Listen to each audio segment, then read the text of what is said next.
In Undertale, depending on your fun value, there's a chance that several NPCs can spawn. One of these NPCs spawns in Waterfall. Their name? Goner Kid. They have the same sprite as another character in the same game, except they are monochrome.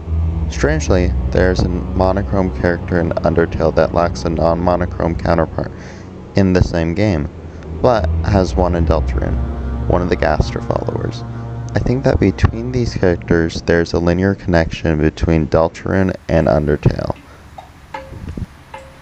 Here's the theory. I think several Light World characters from Deltarune will not make it to the end of the game. So far, I have 3 candidates for characters who are most likely to die by the end of Deltarune. The first being Monster Kid, the second being that striped bird in the library's 2nd floor, and the third being Onion-san. For this theory to make sense, we have to assume that Deltarune is a meta-narrative prequel to Undertale. While it is true that Deltarune did come out after Undertale, there are many things in both games that could signify that this is the case. The most promising being the place where it rained.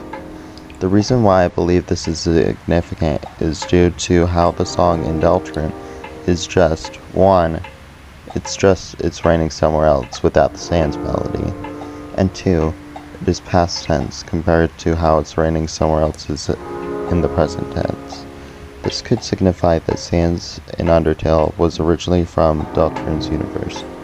Speaking of Sans, he has several dialogue lines that may be in reference to Deltarune. Because this theory has been covered to death, instead of rambling on for the next 5 minutes, I will show these quotes on screen now.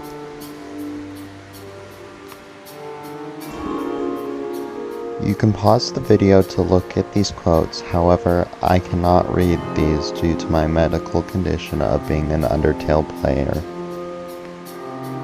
Now that we have that established, let's get on to the evidence for this theory. The main piece of evidence I have for this theory is how some of the Goners/Gaster followers in Undertale have Deltarune counterparts. The first character I want to talk about is how Monster Kid in both Deltarune and Undertale have a monochrome counterpart, Goner Kid. This makes sense that Monster Kid from Deltarune would be Goner Kid due to Goner Kid's dialogue. Have you ever thought of a world where everything is exactly the same, except you don't exist? Everything functions perfectly without you. Haha. The thought terrifies me. The reason why Goner Kid probably says this in Undertale is because they used to exist in Deltarune and no longer exist there. And I think it's pretty clear foreshadowing that somehow Monster Kid in Deltarune ends up becoming Goner Kid. The reason why I believe that the striped bird won't make it to the end of Deltarune is because of their appearance in Undertale and their dialogue in Deltarune. I believe that the striped bird is one of the Gaster followers and somehow wandered into the bunker or something like that in Deltarune and somehow got turned into one. This is due to how they seem to be breaking with their cryptic dialogue, as well as the fact that they do look pretty much exactly the same as the Gaster follower in Undertale. The reason why I believe Onion-san won't make it to the end of Deltarune is because we don't even see him in Chapter 4. Even after they promised to meet us in Chapter 4, they just didn't. Second reason being that Susie's dialogue in Chapter 4 was, to say the least, disparaging. He's probably not coming back. Before I end the video, I have one last part to this theory in relation to what happens to Monster Kid. I think in Chapter 5, he is somehow turned into a Goner by Friend. The piece of evidence I have for this is the unscrambled dialogue from the NPC after the egg room in Chapter 4, which after unscrambled reads as, "Lost where the forest would grow. The children followed the pointed tail. The poor children." I believe Toby Fox uses foreshadowing here. The pointed tail is obviously referring to Friend. a cat-like monster, probably. And the poor children is probably referring to Monster Kid, which is enforced even more by Monsters Kids and Snowy's dialogue at the end of Chapter 2 by the bunker.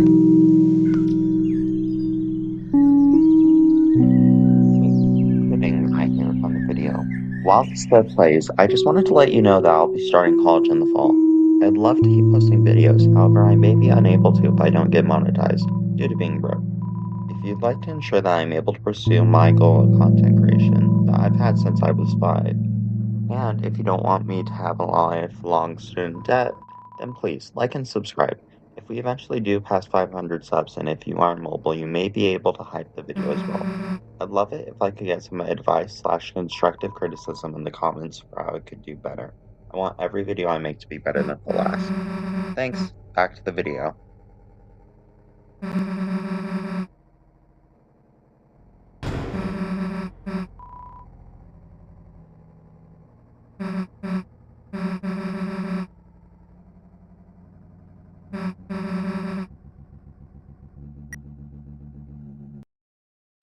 My prediction for Chapter 5 is that I think something will happen in the forest with Susie that's a serious impact on her.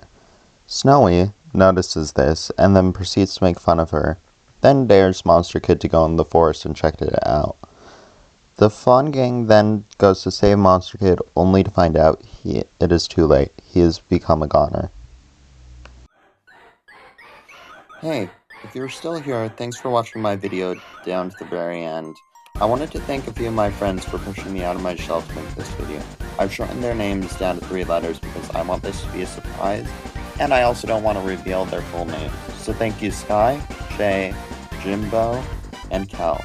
I want to actually end the video off by telling you what my parents think about me becoming a monetized YouTuber. They think I can't do it. So I think the silliest thing I could possibly do in this situation is to prove I can. Finally, remember, if you see someone being a little bit silly, you might as well join them and be a little bit silly yourself. This is C Silly Be Silly, signing off.